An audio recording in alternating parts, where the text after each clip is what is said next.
Crossing Canada by train opens up this vast country the way the first explorers and settlers saw it, along great rivers and around great lakes, across prairies and over mountains, from sea to sea to sea. Railways helped open and unite the country. Our journey continues through central Canada, from the citadel of Quebec to the nation's capital. From the glamour of Niagara Falls to the wilderness of Hudson Bay and on across the prairies. Historic routes carry you on via rail through the busy corridor along the St. Lawrence River to the lower Great Lakes, into the Canadian Shield on the Hudson Bay and the Ontario Northland, through rugged canyons and vast muskeg on the Algoma Central, and westward on the fabled transcontinental train, the Canadian. Wait just a second, honey.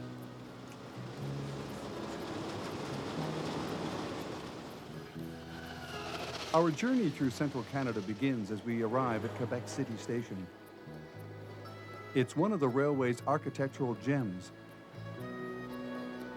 It looks like a French Renaissance castle with its high-pitched copper roof and walls of granite and limestone.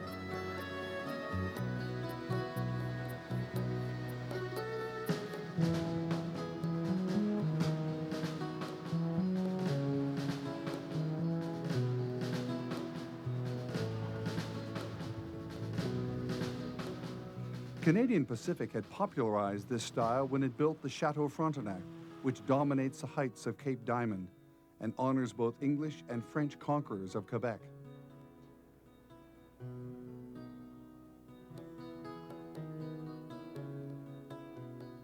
The Chateau was the first in a series of opulent hotels built by CP Railroads to promote tourism. From across the river, the Chateau Frontenac looms over Place Royale, the oldest part of Quebec City. People don't realize this, but we share the name with Detroit, Michigan. Detroit is a French word that means a strait, a narrowing of a waterway. And Quebec is Algonquin, and it means exactly the same thing, a narrowing of a waterway. Actually, the narrowest point is from the bridges right down to the citadel. Whoever controlled Quebec City controlled the entrance to North America. We started off here as a French settlement from 1608 till 1759. Now in 1759, the British took over the area. And then we went under a British rule until 1867. The city of Quebec is the only walled-in city in North America. Inside the walls, it's basically French, because when the English took over the city, they helped the French rebuild the city the French way. The foundations were still there. But outside the walls, these were cornfields at the time. So the British built, but using their own influence in the architecture, a lot of Victorian style. Architecture that inspires the sidewalk artists. I like to paint in the city because there's a lot of interesting shapes, lots of interesting angles, planes, multicolored roofs.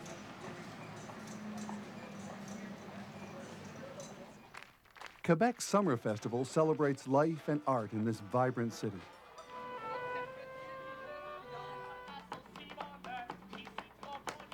There are more than 40 free shows every day. The city brims with buskers, and festival venues pop up everywhere, from cozy bars to cabarets. They are all within walking distance, so you can easily go concert hopping. Ben moi, j'habite à l'île de la Réunion, n'est-ce pas?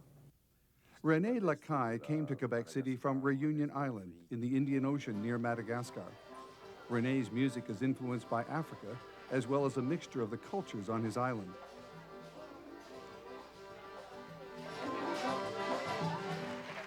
Ambiance abounds. And just wandering the cobblestone lanes as horse-drawn carriages pass by makes you feel you've stepped back in time. We have 2.5 miles of walls that surround the city. So anything within the wall of the city is historic old Quebec. It's a UNESCO World Heritage Site. It's protected. We have to keep our architecture exactly the way it was during the French and then the British regimes. All the old homes, the schools, the churches. You could spend a whole day touring the churches alone, from Notre-Dame de Victoire in the lower town to chapels tucked away in side streets. And then there are the Plains of Abraham, where a 15-minute battle in 1759 shaped the history of Canada. Generals Wolfe and Montcalm fought to the death for possession of Quebec and the colony. Though the British won, the story goes that both leaders died happy. Wolfe died happy because one of the last things he heard as he was carried back behind the line of fire was, "We have won." So he knew he was dying a hero. General Montcalm died happy also because he would never have to see his precious Quebec under the British domination. Quebec City is surrounded by natural beauty, such as Montmorency Falls. It's a favorite summer spot, and the falls are nearly 30 meters higher than Niagara.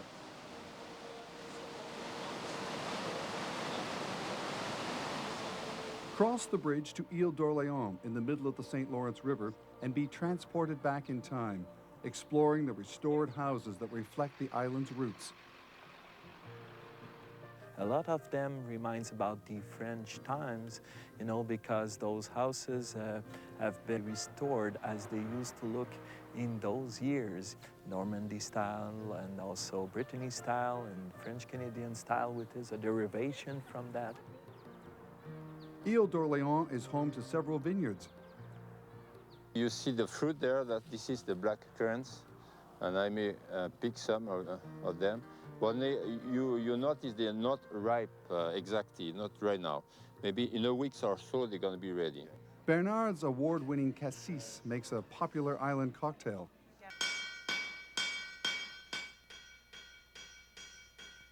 And in the heat of La Forge à Picasso, wrought iron is crafted into these cool designs.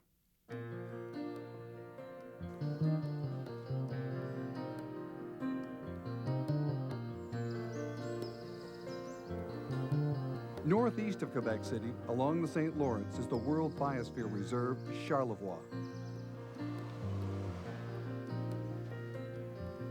The town of Baie-Saint-Paul has long been a mecca for artists.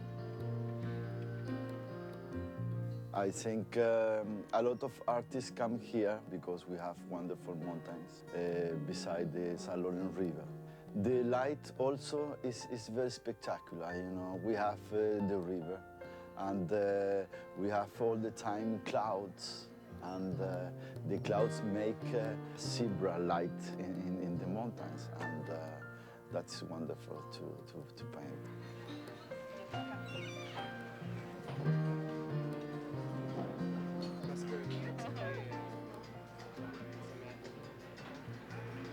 Lunch at one of the local brew pubs can also give you a chance to put your palate to work. The second one you have there is a Belgian white beer. It has coriander seeds in it, and has also orange peel in it.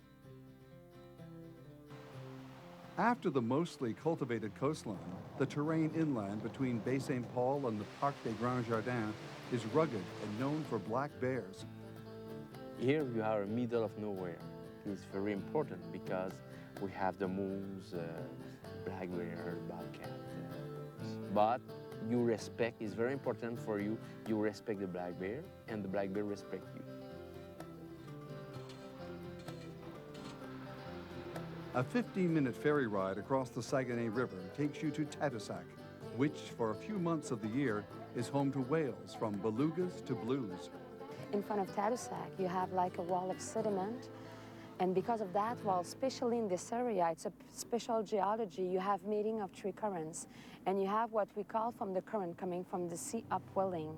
So you have a lot of food at the surface, and whales come here in the St. Lawrence, especially for the alimentation. So they come here, they eat 20 hours by day, they get fat, they have only a few months between April to October, and after that they leave us. Whales or no whales, there is always the historic Hotel Tadoussac.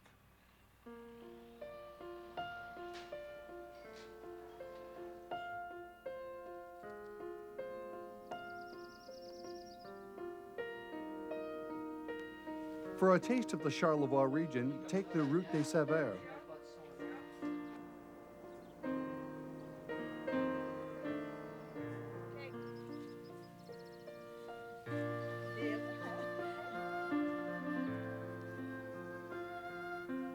It's a partnership between chefs and local farmers who grow an array of unusual and colorful vegetables that are then transformed into a feast for the eyes.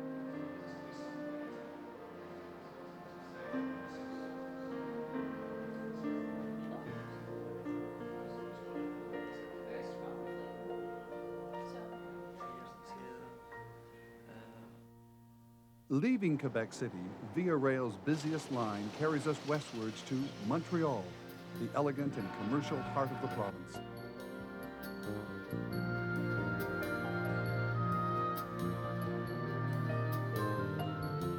Montreal flourishes with a predominantly French-speaking community that gives the city its distinctive cosmopolitan ambience.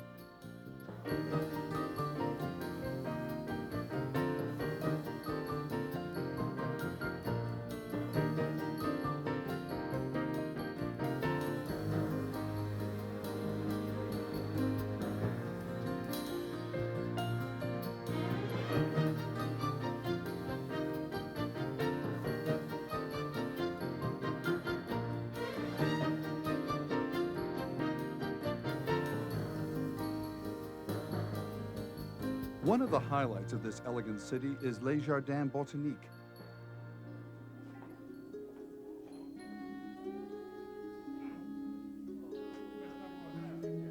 Within the Japanese garden can be found an oasis of calm and a display of rare beauty. The bonsai in this collection have been preserved for many generations and vary in age from 25 to 350 years.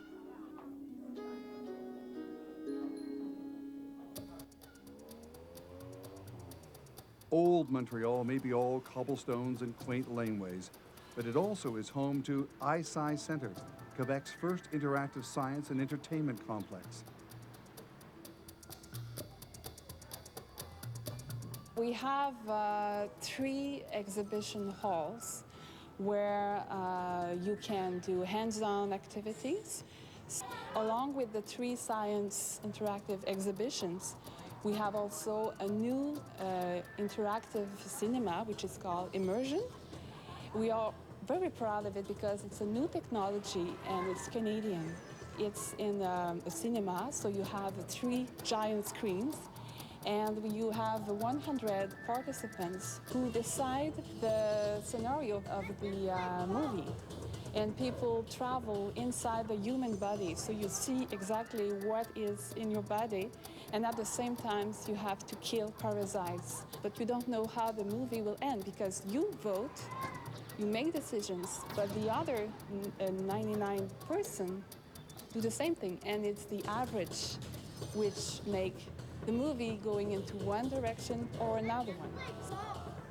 And there are still more amazing scenes on the giant screen of the 3D IMAX theater.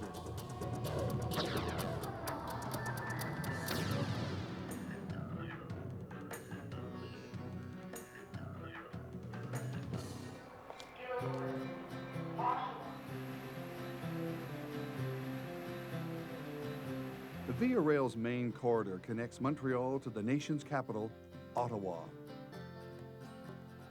This is a city for all seasons, a city of culture and pageantry, a city that always has something special going on. February's Winterlude will certainly snap you out of those winter blues.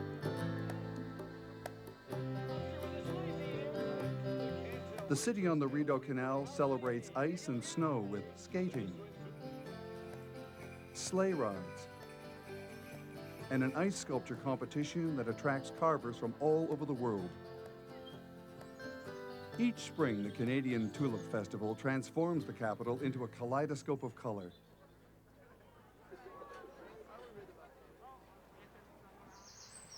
It all started with a gift of tulip bulbs from the Dutch royal family who sheltered in Ottawa during the Second World War.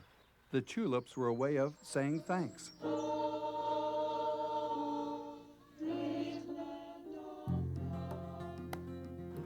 And in summer, Ottawa offers miles of bicycle paths and lots of locks for boaters on the Rideau Canal flowing right through town.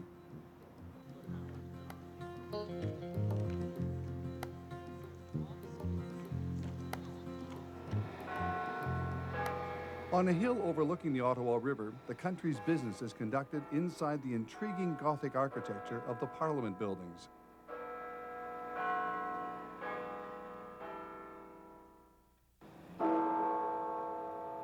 By contrast, just across the river, in the city of Hull, in Quebec, these distinctive buildings are home to the Museum of Civilization, designed by architect Douglas Cardinal. When he saw the site beside the great river, he felt very strongly that the building should look like the land looked after the last ice age, when the Great Sea was here, and then as the land began to rise, this form, this molding, this mounding would happen. Autumn puts a colorful face on the Ottawa region, especially in the nearby Gatineau Hills. And one of the best ways to savor it is in a hot air balloon.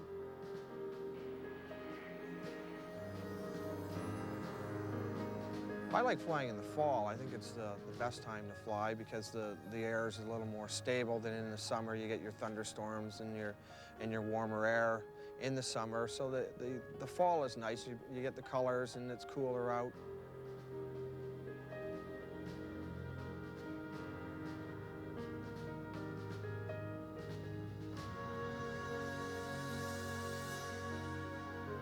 Gatineau Park, a playground set in wilderness, lies within sight of Ottawa's Parliament buildings. The park stretches some 50 kilometers into the Canadian Shield and contains historic sites like Kingsmere. This estate was a summer home of former Prime Minister William Lyon Mackenzie King. He had these cloisters built as a sort of ruins. Some of the stones came from the original Canadian Parliament building destroyed by fire in 1916. Other stones came from London's House of Commons, bombed during the Second World War. At Montreal, leave in a few moments. Votre attention, dernier appel. Le train. Back on Via Rail, we head across eastern Ontario to Toronto.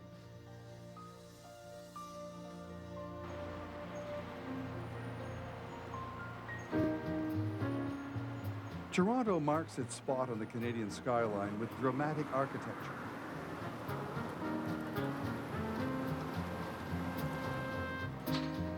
Trendy shops.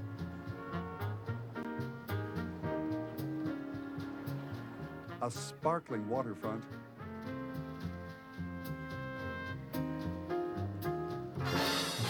And a flood of festivals, from jazz in the beaches Caribbean dancing on the islands.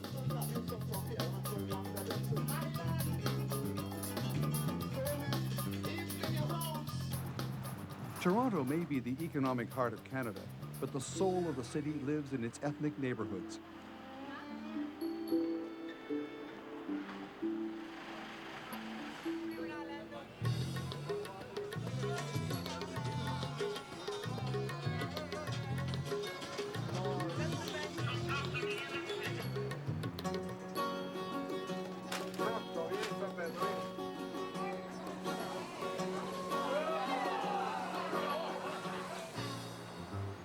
At the Royal Ontario Museum, there's a world of another kind.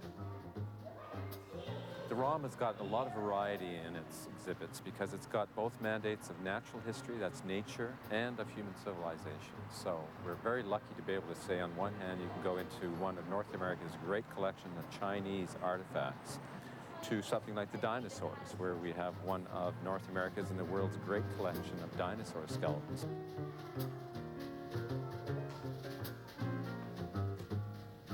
For a look into yesteryear and its grander lifestyle, Casa Loma celebrates history and romance. The architecture of Casa Loma itself is always interesting to me because many people look at the style and think this was the stuff of Sir Henry Pellet's overactive imagination, and I would say that it isn't. A Gothic revival is a blend of Gothic and Romanesque styles, and that's exactly what we have at Casa Loma. Natural history comes alive at the Toronto Zoo.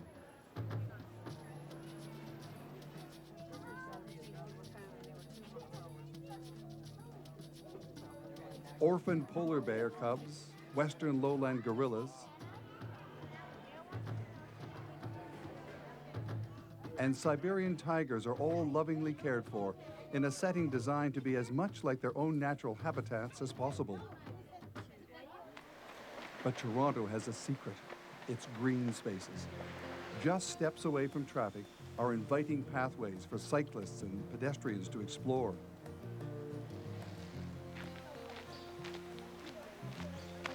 This trail, the Belt Line, was once a railway line built by John Moore. And we have commuter trains all over Canada now that run intercity. But this was an early version of that. And by early, I mean early, 1892. So we're talking more than a century ago.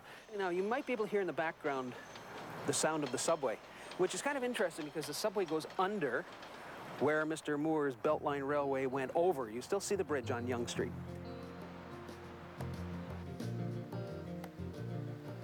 Ontario is a vast province. Its population sprawls along the southern borders in modern towns and cities of steel, glass, and concrete that pierce the skyline, framing the northern fringes of the Great Lakes. Yet from here to the shores of Hudson Bay, Ontario remains a wilderness with 90% of its area densely forested. There are many ways to explore this wilderness. The Ontario Northland train from Toronto takes you to outlying Aboriginal communities, from where you can fly even further north on fishing and wildlife expeditions. From the end of the line at Moosonee, you can cross the river to Moose Factory, which began life as a trading center for the Hudson's Bay Company. The factor lived here and paid the trappers for their furs based on the size and the thickness of the pelts.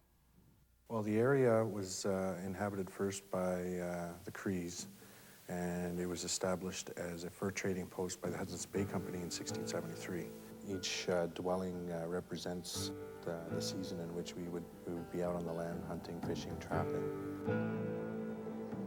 Well, you can say we've been here for thousands of years, but the community didn't exist till an early 1900 because of that's when the missionary and Hudson Bay Post moved in. Before that, people used to just scatter all over the country. Strangers don't often pass this way, so it's not unusual when locals like Susan and her father, Louis Bird, welcome you into their homes and their teepees. Further northwest on the shores of Hudson Bay, you reach Polar Bear Provincial Park.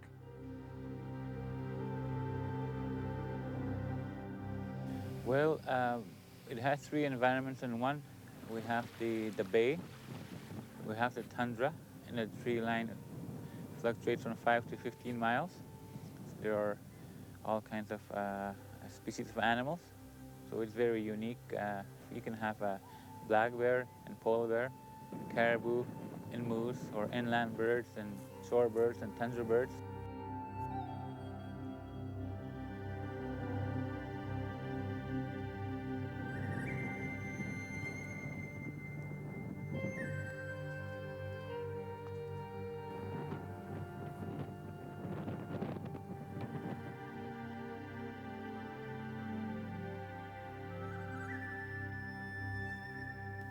Looking straight at it.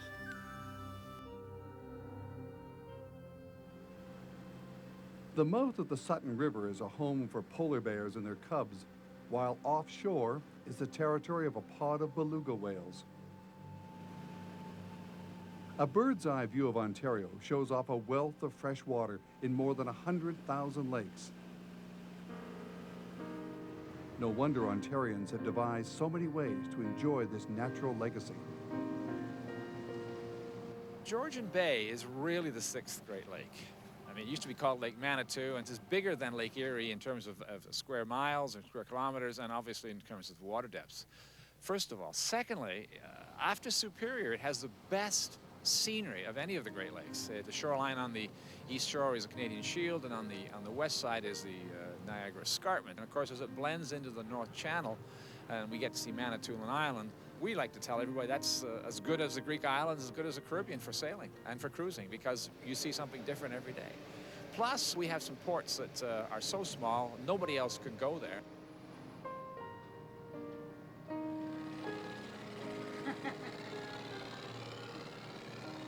The smaller ship is able to navigate these narrow channels.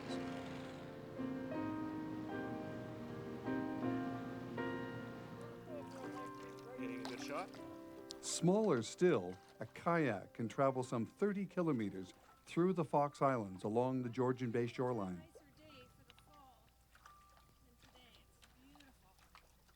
It becomes very, very rugged. There's not a lot of industrialization. It's a great opportunity to paddle. And also with all the shoals and the islands, you can get away from the big power boats and the sailboats. And it's a haven for sea kayakers.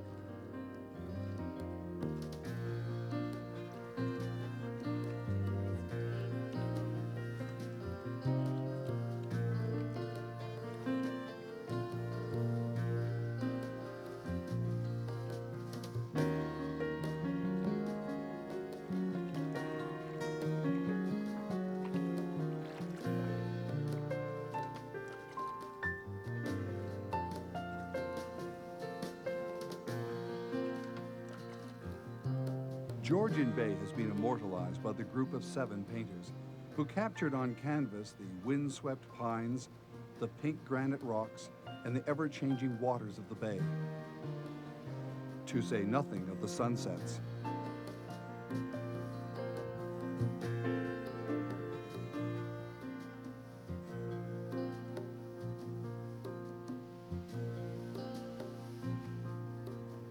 Well over a century ago, when the trains and roads stopped in Gravenhurst, the only way north was by steamer to the north end of Lake Rosso, and then a stagecoach over to Georgian Bay.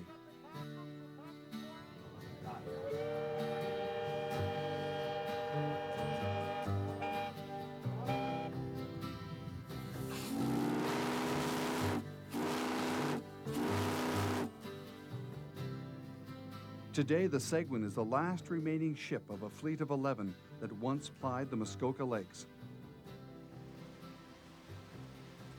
Ontario's waterways, like the Trent-Severn system, were the original travel routes. Long before the highways and the railroads, there were canals. By the 19th century, they were being carved through the wilderness, linking Ontario's maze of rivers. When you're in Ontario, there's 100,000 lakes, and the only way to really experience Ontario is to be on the water, and a houseboat allows you to do that at your own pace. You don't need to make any plans. Just stay where you want, move at the pace you wish.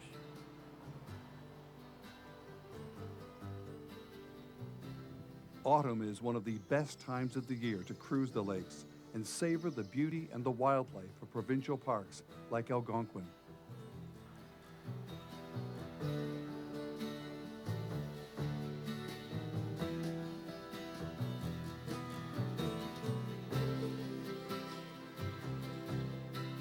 You can get even closer to those that call the woods home at Aspen Valley Wildlife Sanctuary. Here, sick and injured animals recover in shelters that are as close to their natural habitat as possible. Tony Grant gets them back on their feet so they can be returned to the wild. We put back about 90% of what comes in, and this year we were almost to 1,000 animals.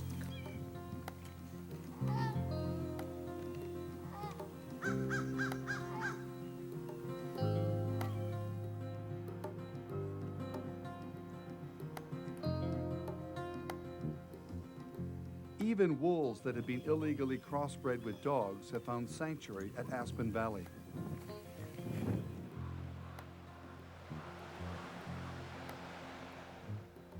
Along Ontario's southernmost border on the shores of Lake Erie are 2 parks where birds and butterflies rest during their spring and fall migrations. Long Point has been recognized as a United Nations Biosphere Reserve. This spit of land that was shaped over 5,000 years has 4 distinct areas: marshlands, a bird observatory, a Carolinian forest, and a provincial park with sand dunes and beaches.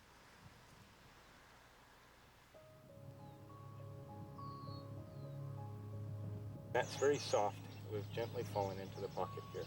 One of the main functions of the Bird Observatory is to monitor populations of birds, especially the species that breed in northern Canada in the boreal forests where we can't study them on the breeding grounds.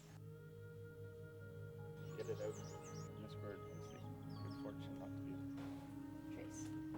There's well over 200 species recorded in the Long Point area. We certainly do get some rare species, and that's one of the exciting things for the bird watchers here.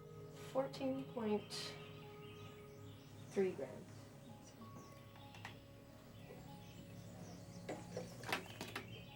He's gone.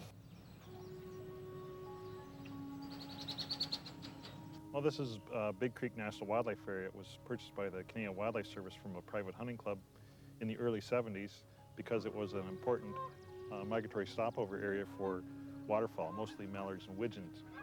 And in a partnership with Ministry of Natural Resources and Ducks Unlimited Canada and the Conservation Authority, we've constructed a diked area here where there's an opportunity for people to experience and learn about the wetlands because there's a walking trail. It takes you about 45 minutes to walk around, and you can walk out into the marsh and see the snakes and frogs and turtles as well as the birds. If you want to come and see the wildlife spectacle, the best time is to come in late March, early April. If you want to take in a little more of the subtleties of the marsh in terms of turtles and snakes and frogs and things, then middle of May to June is good. And then in the fall, it's not quite as spectacular usually with the waterfall, but late September, early October can be quite nice a time. You can see the monarch butterflies migrating at that time as well. Point Pelee, jutting out into Lake Erie, is the most southerly point in Canada. Migrations bring more than 350 different kinds of birds, along with monarch butterflies. Monarch butterflies stop here on their way to Mexico. They get waylaid here if we have certain weather conditions that keep them at the point. And today is a perfect example of that. This wind coming from the southwest is not going to allow any monarchs to leave Point Pelee today. So they're going to end up very frustratedly waiting here until it's their chance to get across the lake.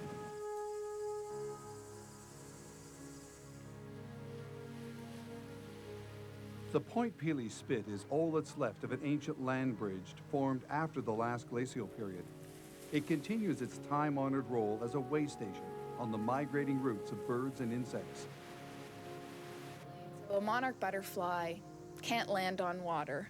A lot of the little songbirds, the bats, even the hawks don't like to fly over open water. So what they do is they follow the landform down. They also have a lot of food, like a lot of the flowering plants that are out there for the monarchs at this time, the nectar that they eat to gain energy on their migration down to Mexico, and a lot of the insects, mosquitoes and flies and that sort of thing for the songbirds, and of course the hawks that eat the songbirds that are following the insects.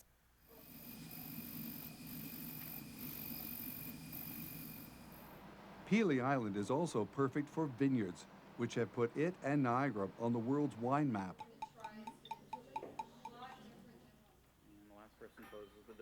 And we're sitting inside a barrel, downstairs in our basement, as we call it the tasting room. It just goes to show you that we can reuse them in other ways instead of just throwing them out after we can't use them anymore if they've cracked or if they've had other problems with them. Pelee Island is an old coral reef, so it's limestone based, and there's clay on top. And clay sometimes isn't qualified as being really nice soil, but it does force the vines to dig deep for the nutrients, and that's quite beneficial in developing, as they say in France, a terroir, and that contributes to Pelee Island having a really unique flavor to its wines. Even more wineries have grown up astride Niagara's wine trail, just one of many attractions in this garden region of Ontario.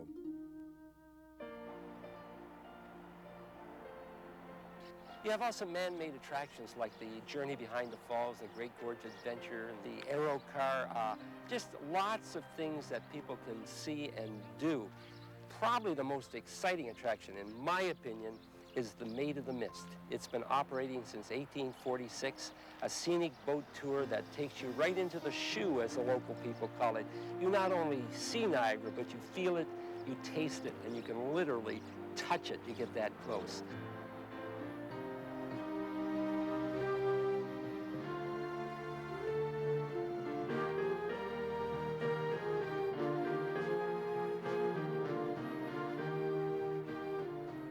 Then winter freezes the falls and produces another extraordinary view.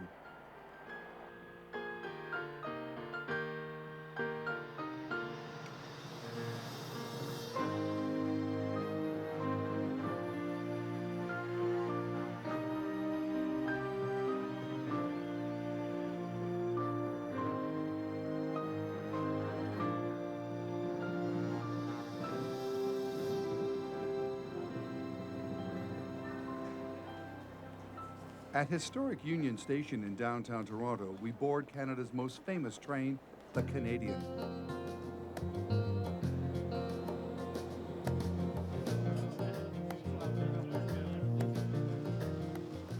From Toronto, it wends its wooded way northwards to the shores of Lake Superior. At Sault Ste. Marie, you can connect to rail excursions into the Agawa Canyon on the Algoma Central Railway.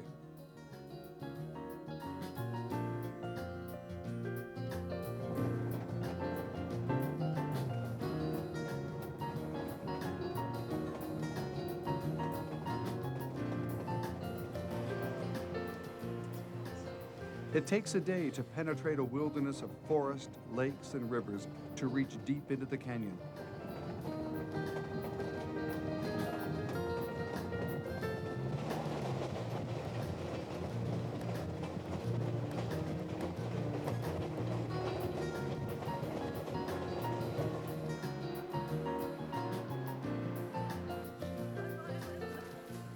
In the fall, a 2-hour stopover is long enough for a vigorous climb to a panoramic lookout for some stunning photographs.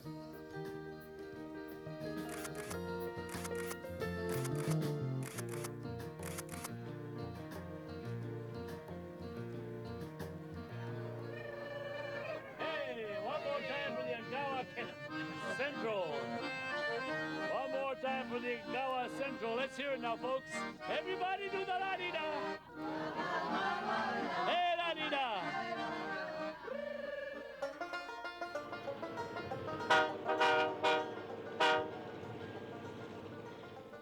When the snow flies, so does the snow train.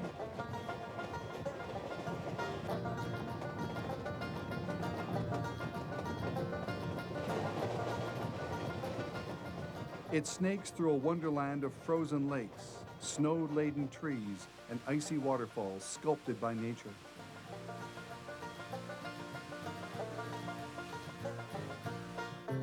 Adventure enthusiasts can use the train to transport their snowmobiles, snowshoes, camping and fishing gear for wilderness treks.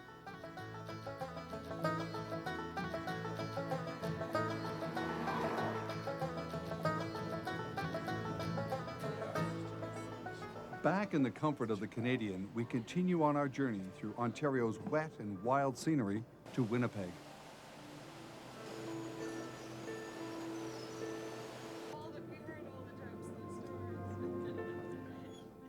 The Canadian pulls into Winnipeg in the early afternoon.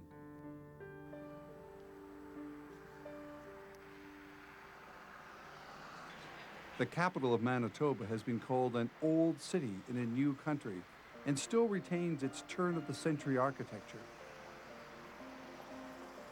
All transportation, trade, and immigration passed through Winnipeg, so it saw for itself a future as the Chicago of the North. One of the jewels, architecturally speaking, is what's known as the Exchange District.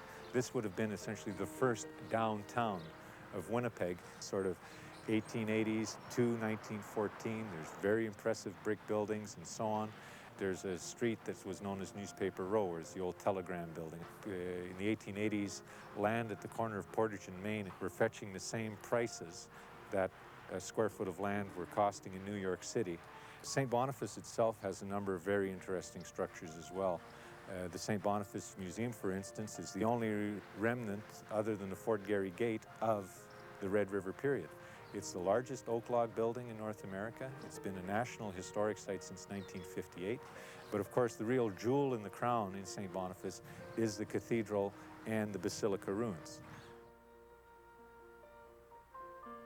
The basilica, of course, was an outstanding architectural treasure. Unfortunately, it was destroyed by fire in 1968, but the success that the architect achieved in melding the old exterior with the modern cathedral, I think, is just marvelous.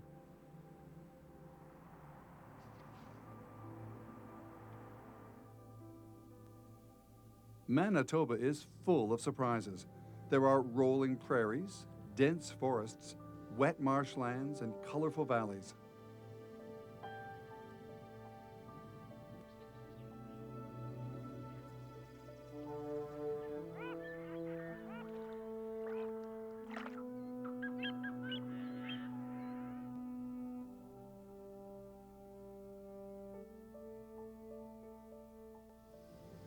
Okanagan Marsh was one of the first drainage districts in Western Canada.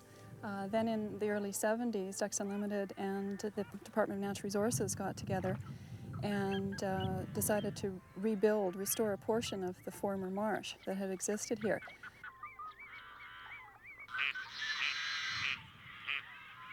And they also built a number of nesting islands to provide some safe areas for birds to nest. Wetlands are second only to rainforests in the amount of biological diversity that they contain.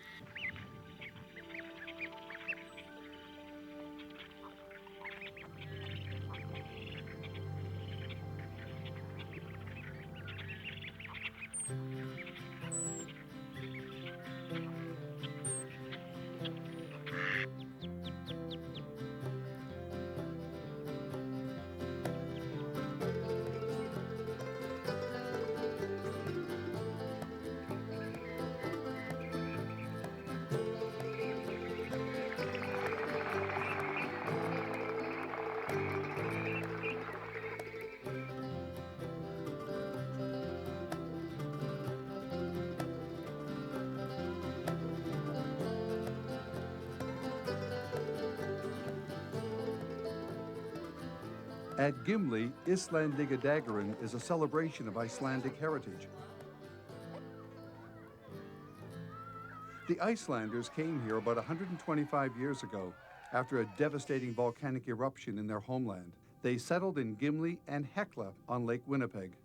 The first Icelanders came here to settle as colonists in 1875. When they arrived in open barges in late October, it was already snowing and a winter storm was brewing.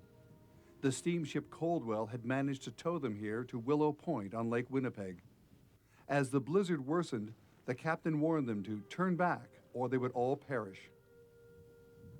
And they were totally in disagreement with him. They argued with him for some 2 hours, and then finally he chopped the rope and let them go. They came to an absolute total wilderness. There was nothing but trees and swamp.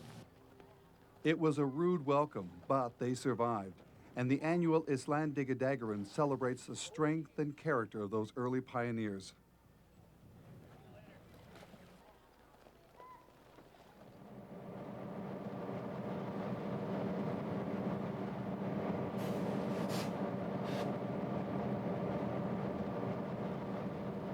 There are no roads leading to the next stop of our journey. The only way to get there is by plane or by train.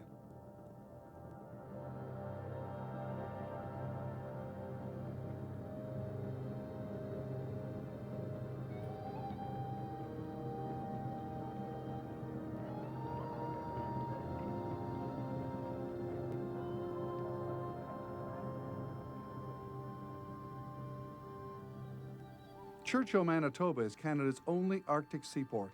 It's also the polar bear capital of the world.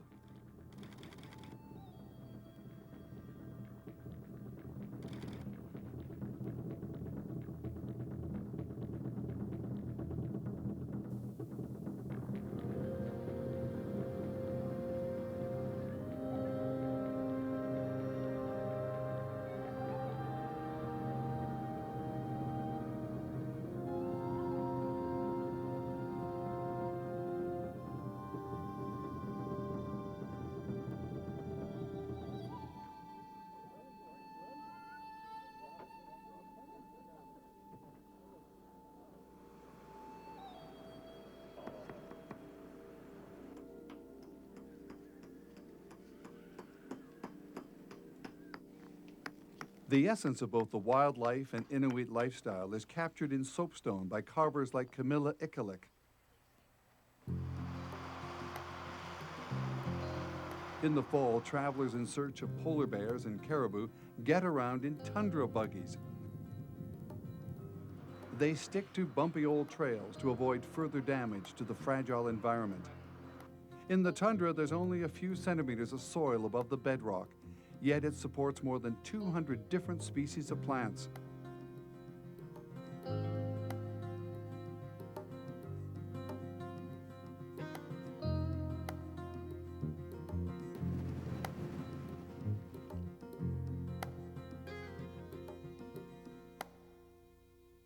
West of Winnipeg at Spruce Woods Provincial Park, prehistoric spear tips have been dated back to the Clovis people, hunters of the now extinct giant bison and mammoth. It was first used by native people hundreds of years ago. And then after that, with the dawn of the fur trade, it became a popular place for fur traders to use at the junction of the Epinette and the Assiniboine River. We have a healthy population of beaver, which is part of the reason for the fur trade. The Spirit Sands, they were first formed about 18,000 years ago when the river draining into glacial Lake Agassiz left the deposits of sand, and then as the lake receded, the sands was still well above the surrounding water, and it first began getting colonized by plants such as spruce and tamarack and then grasses. But it's the sands themselves that make it unique. Brandon is Manitoba's second largest city. It began as a CPR post in 1881, but is known throughout the Commonwealth for its role during the Second World War. This is where British, Australian, and New Zealand pilots learned to fly, one of Canada's great contributions to the Allied victory. The museum in a wartime hangar remembers the war years. There's 14 aircraft on display, as well as uniforms, all other kinds of memorabilia, photographs, etc.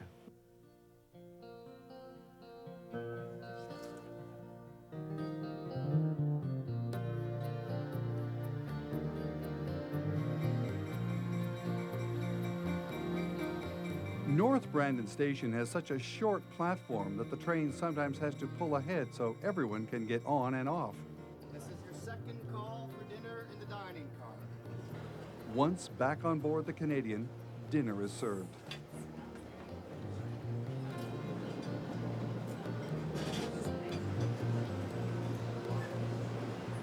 It is early morning when the Canadian arrives at Saskatoon. Saskatoon may be in the middle of the prairies, but it's known as the City of Bridges.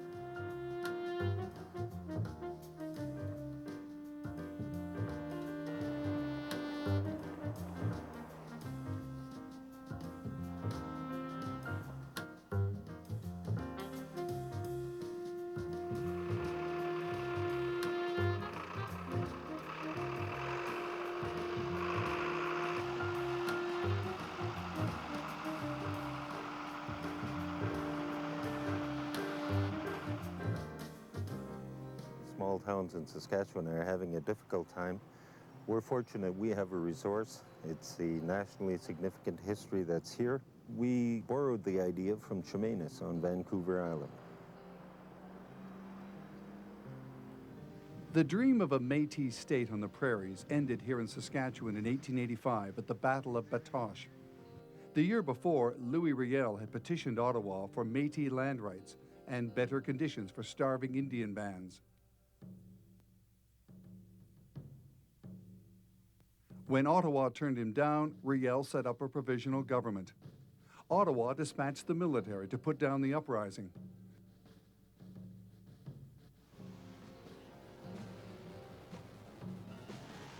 After a 4-day siege, Batoche was captured.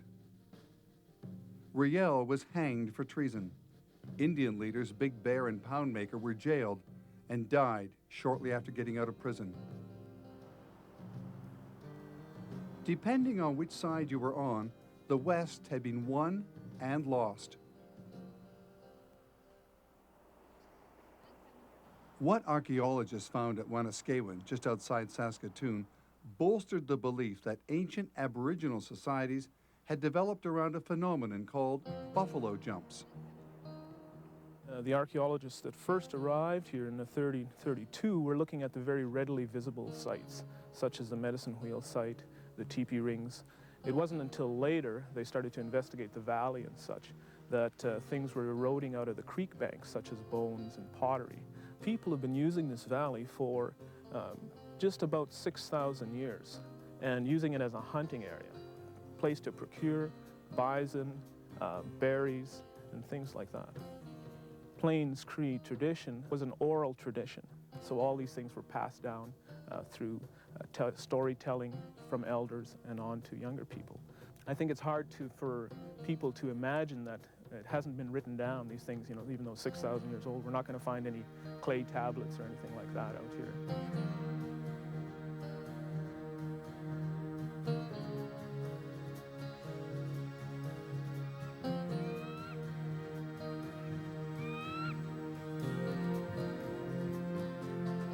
The boreal forest is one of the largest terrestrial ecosystems on the entire face of the planet, and most of the northern hemisphere is covered with boreal forests. It covers more than a third of what Canada's landmass. It's an area typified by long, cold winters and a very short growing season. And the forests that are a result of that are predominantly coniferous forests. Prince Albert National Park is on the southern edge of the Great Northern Forest. And because of that, we see quite a blending of the animal habitats and the different kinds of vegetation, and very rich species diversity in this area. We have species that you'll find in the southern habitats, typical of southern Saskatchewan, of course, and those species in the north. For instance, in the south, we'll find elk and white-tailed deer, and in a corner of the park, we'll find plains bison.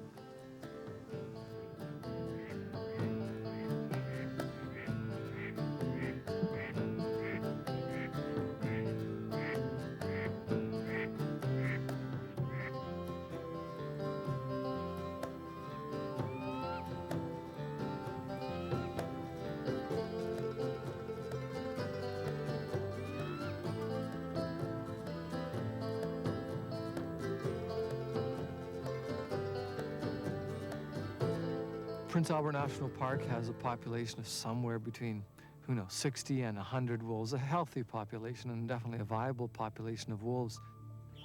I think we've got like 200 species of birds, everything from a couple of species of hummingbirds, so ones rarely seen, right up to loons and all sorts of species of woodpeckers and owls, a great diversity that way. The more we build and change the national park, the less there is of what people come here for the recreation and for the rejuvenation. People like to make an awful lot about the importance of the rainforest, and certainly it is one of the organs of the earth, but the boreal forest is also one of the vital organs of the earth because of its immense size. It was here in Prince Albert National Park that Grey Owl, the famous and eccentric conservationist, lived, sharing a cabin with 2 pet beaver.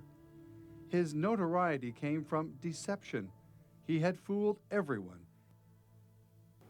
The greater public certainly was of that mind, that he was a half-breed Indian, and that he was coming from the wilds of Canada to tell this story. He was really an Englishman. His name was Archibald Bellany from Hastings, England. When he emigrated to Canada as a young man, he embarked on a complete transition of his lifestyle from a young, well-to-do Englishman into a half-breed bushman.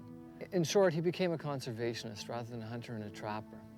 And he became very famous for his books and his films and his lecture tours, inspiring people about the beauty of the Canadian wilderness and the need to protect that. Grey Owl died in 1938 and was buried on the shores of Ajawan Lake in Prince Albert National Park, where his cabin still stands.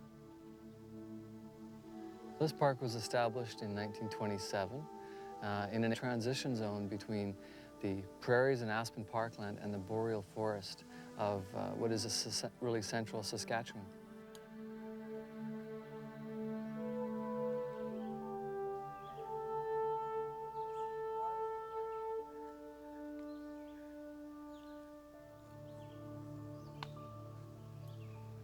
You know, fungi just never get enough credit for their role in the ecosystem, and I'm glad that we're spending a few extra moments to take a look at them. So important in the cycle of decomposition and release of nutrients and things. Some of them can come up through the ground virtually overnight. You know, it doesn't take 24, 48 hours maybe for them to pop. And what we're looking at is just the fruiting body, just the reproductive structures. What's really amazing, and we'll never get a footage of it, are all the fungal fingers that spread out underneath the forest floor and link this forest with the rest of the organisms. We've got smaller woodpeckers like blackback woodpeckers and three-toed woodpeckers that will search the bark and flick off pieces of it with their bills, and then they'll feed on the insects underneath. It's a mature trembling aspen, probably around 70 or 80 years, something like that, for this growing site. And obviously they felled it, and it just happened to end up in the creek bed. And as you can see, they've cut off the upper branches. They've topped the tree after it's been down. They'll use those upper branches for the dam and the lodge, and the smaller branches and leaves, of course, they'll use as feed, either incorporating them into the dam or lodge, or probably into a food raft for the wintertime.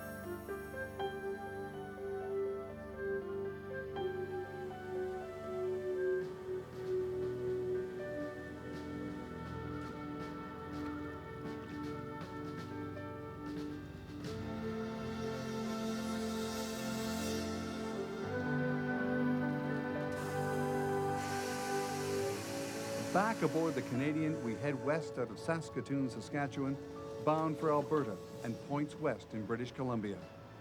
As prairie wheat fields give way to cattle ranches and the land begins to rise into the foothills of the Rockies, passengers can look forward to the mountains and glaciers of Alberta and British Columbia as we continue our railway adventures across Canada.